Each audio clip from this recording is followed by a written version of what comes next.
En 2025, tout le monde te dit que c'est impossible d'investir sans avoir 50 000 euros, 100 000 euros ou même le CDI en or. Et pourtant, avec 10 000 euros d'apport, tu peux acheter plusieurs biens rentables en utilisant bien sûr les bons leviers. Donc dans cette vidéo, je vais t'expliquer exactement comment transformer 10 000 euros en un vrai plan d'investissement. On va parler financement, stratégie et bien sûr mentalité. Bref, ce que les vrais investisseurs appliquent sur le terrain est exactement ce que tu dois faire aujourd'hui.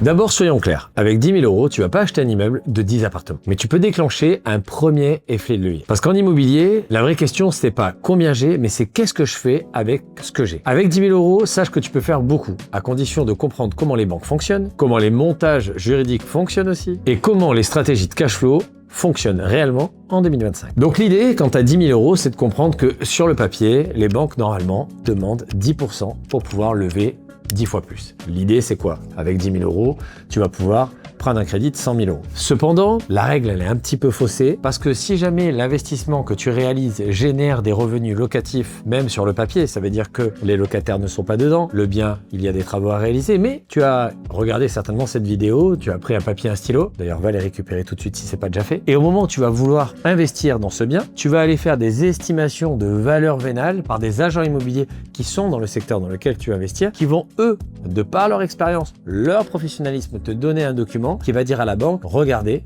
ce bien-là, une fois rénové, on pourra le louer 500 euros par exemple. Ça veut dire que si tu achètes un immeuble de 3 appartements et que 2 ou 3 agences immobilières affirment que ce bien, une fois terminé, va générer 500, celui-là 500, celui-là 500, ça veut dire que tu vas avoir 1 500 euros de revenus locatifs supplémentaires que la banque va additionner au revenu du foyer fiscal, à ton revenu d'investisseur. Alors bien sûr, certaines banques vont pondérer de 10, de 20 ou de 30% ces loyers. Pourquoi ils les pondèrent? C'est tout simplement pour dire si jamais il y a une vacance locative, si jamais il y a des charges, de toute façon il y a forcément des charges d'exploitation. En fait, en déduisant cette marge, la banque sécurise un revenu. Exemple, si tu as 1500, la banque va considérer 1000 et ces 1000 euros vont venir s'additionner à tes revenus. Et donc, tu vas pouvoir emprunter beaucoup plus que ton revenu et que les 10 000 euros que tu as ici. Tu as certainement déjà été au ski. Si ce n'est pas le cas, tu as certainement vu de la neige et tu connais l'histoire de l'effet boule de neige. Ces 10 000 euros vont permettre de lever un premier crédit. Ce crédit, en utilisant les bonnes stratégies, tu vas prendre ce qu'on appelle un différé d'emprunt bancaire parce que tu vas acheter un bien avec des travaux. Parce que oui, il faut que tu achètes un bien avec des travaux, car avec un bien avec des travaux, tu vas pouvoir optimiser les travaux pour pouvoir optimiser les surfaces, pour pouvoir optimiser le DPE. Et donc, automatiquement, tu vas avoir une charge déductible qui va te permettre de ne pas payer d'impôts. Bref, ça sera peut-être le sujet d'une autre vidéo. Mais l'idée, si tu prends ce type de bien, tu vas pouvoir demander un différé de 12, 24 ou 36 mois, ce qui va te permettre en fait de ne pas avoir de crédit à payer pendant la location des 12, 24 ou 36 premiers mois. Si tu as 6 mois de travaux, admettons que tu aies pris 24 mois de différé, il va te rester donc 18 mois de revenus locatifs sur lesquels tu n'auras pas de crédit. Donc, ça va te permettre de rentrer, on prend l'exemple des 1 500 euros, si je fais 1 500 euros de rentrée locative sans crédit, puisque le crédit, je l'ai fait décaler, il te reste donc 18 mois de revenus locatifs après la mise en location sur lesquels tu n'auras pas de crédit. Et donc, si tu as 1 500 euros qui rentrent tous les mois pendant 18 mois, ça te fait 27 000 euros mis de côté pendant ce différé. Et donc, tu as donné 10 000. Tu viens d'en récupérer 27. Finalement, tu as vu que ton premier investissement t'a permis de mettre un système en place qui va générer des revenus en automatique, sécuriser ton avenir, ta retraite et tout ce qui va avec. Le système est en place, tu as des assurances loyers impayés, tu as choisi tes bons locataires, tu as fait les bons travaux, donc tu ne paieras pas d'impôts entre 7 et 10 ans. Mais en plus de ça, tu récupères 27. Donc, si avec 10 000, tu as pu emprunter 100, avec 27, tu peux emprunter combien? Tu peux emprunter au moins 200 ou 300 000. Et donc, ton deuxième investissement, que tu vas refaire dans cette logique d'investissement, avec des travaux, pour pouvoir justement déduire, etc., eh bien, tu vas te retrouver avec un différé d'emprunt, peut-être cette fois-ci pendant 12 mois parce que les travaux ont duré plus longtemps, mais pendant ces 12 mois, un bien à 200 ou 300 000, il y aura peut-être 2000 ou 2500 euros de revenus locatifs. Donc sur 12 mois, on va dire 2000 euros de revenus locatifs en étant sympa, hein, ben ça te fait 24 000 euros de plus.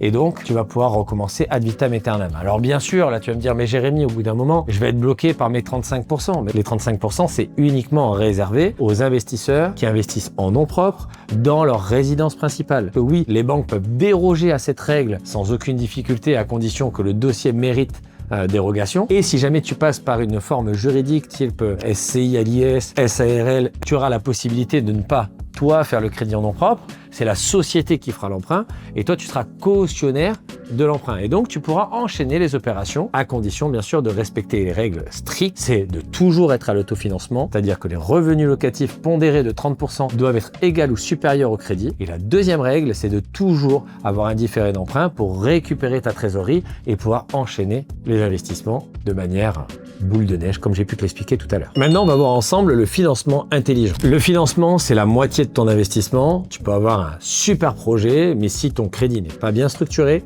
bah là, c'est un vrai fiasco. Donc voilà ce qu'on fait quand on sait jouer avec la banque. Premièrement, je t'en ai parlé juste avant, c'est le différé d'emprunt. En tant que jeune investisseur, ça va te permettre déjà, premièrement, d'être sécurisé pendant la durée de tes travaux. Avoir le temps de décorer, de meubler, de mettre ton annonce, de choisir ton locataire. Tu ne seras pas en stress et dans l'angoisse de vite, j'ai mon crédit qui arrive, il faut que je trouve mes locataires. Ça va te permettre de prendre des décisions qui ne sont pas prises dans l'urgence et de louer à la bonne personne pendant longtemps en étant tranquille. Et en plus, le fait justement d'avoir ce différé, une fois que tu auras ce locataire, tu pourras récupérer une trésorerie qui va te permettre d'enchaîner les investissements. Ensuite, il te faut toujours la durée la plus optimisée.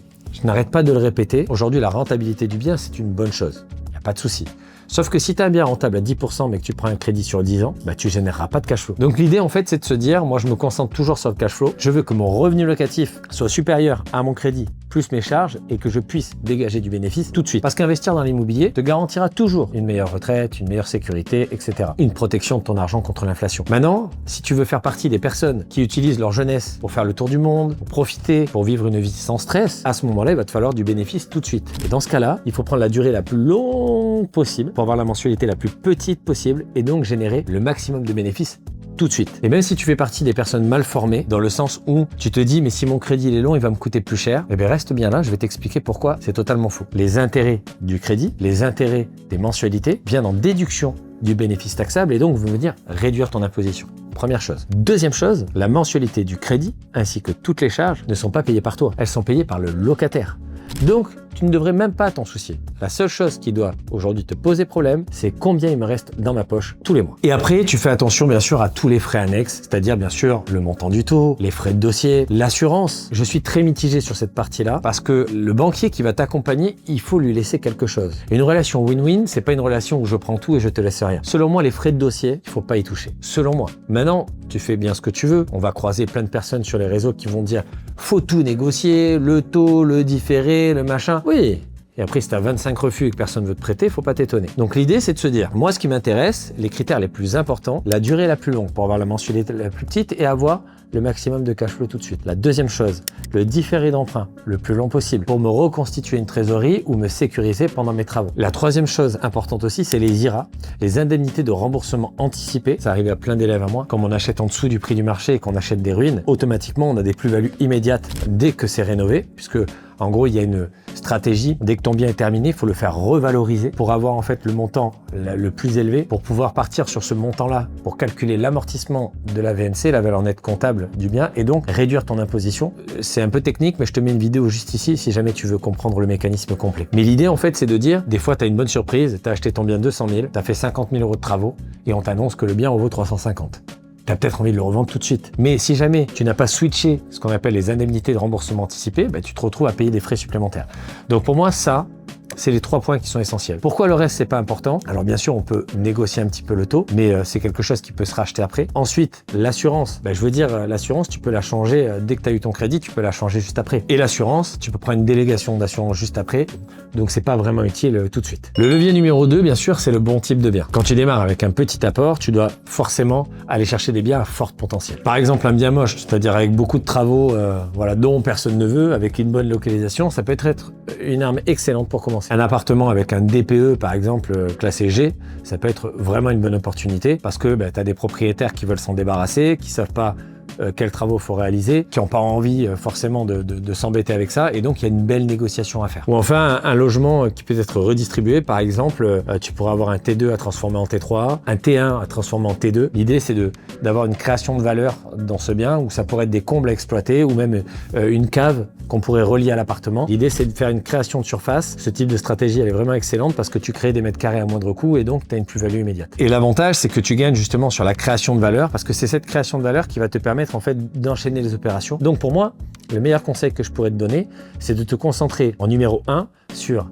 acheter en dessous du prix du marché et créer de la valeur sur le bien que tu achètes pour avoir une valeur qui est bien supérieure au montant de ton crédit tout de suite pour pouvoir justement avoir un levier qui soit utilisable dans tes prochains investissements. Levier numéro 3, créer bien sûr de la rentabilité. L'idée, c'est pas de dire j'ai investi dans l'immobilier pour dire voilà, j'ai investi, mais c'est de toujours créer en fait du cash flow ou alors créer une neutralité. Cette neutralité doit être forcément égale à la règle de l'autofinancement bancaire. Imagine tu as 1000 € de revenus locatifs. On va dire que les banques au maximum pondèrent de 30% ce revenu. Donc on va dire qu'il te reste 700 €. Donc ça veut dire que ton crédit doit être égal ou inférieur à ces 700 € pour respecter la règle de l'autofinancement bancaire. Si tu respectes au minimum cette règle, tu pourras enchaîner les opérations. Mais bien sûr, l'idée, c'est de faire du bénéfice tous les mois. Et mon dernier conseil, ça va être de te concentrer sur réinvestir cet argent et pas de le consommer. Alors, ça peut être extrêmement tentant, tu t'es serré la ceinture, t'es passé par des zones de stress, de doute, peut-être que madame ou toi, vous avez investi chacun de votre côté ou ensemble, ça a été une épreuve et vous avez envie de vous récompenser. Alors la récompense, vous l'avez déjà. Vous avez votre crédit, vous avez votre bien immobilier,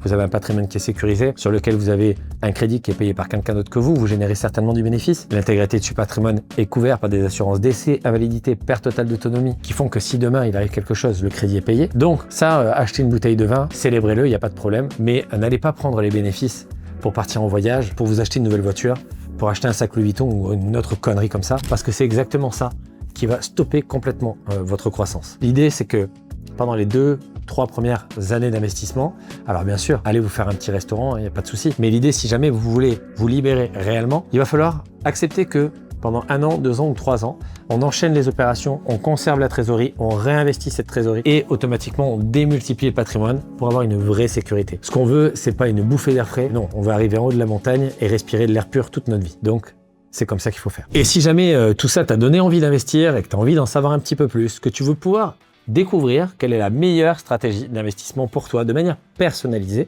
je t'invite à aller juste en dessous. Tu as un lien, tu cliques dessus et tu verras que tu peux réserver un appel avec un membre de mon équipe. On va pouvoir te poser quelques questions de base pour pouvoir savoir exactement quelle est la meilleure stratégie selon tes revenus, selon ton épargne, selon tes objectifs financiers et dans combien de temps tu veux les obtenir pour pouvoir te lancer dans une stratégie personnalisée et investir. Pas l'année prochaine, mais dès maintenant, dès le moment où tu vois cette vidéo. Et si tu veux en savoir un peu plus sur d'autres thématiques, je te mets une vidéo ici, une vidéo ici. Ciao, bye.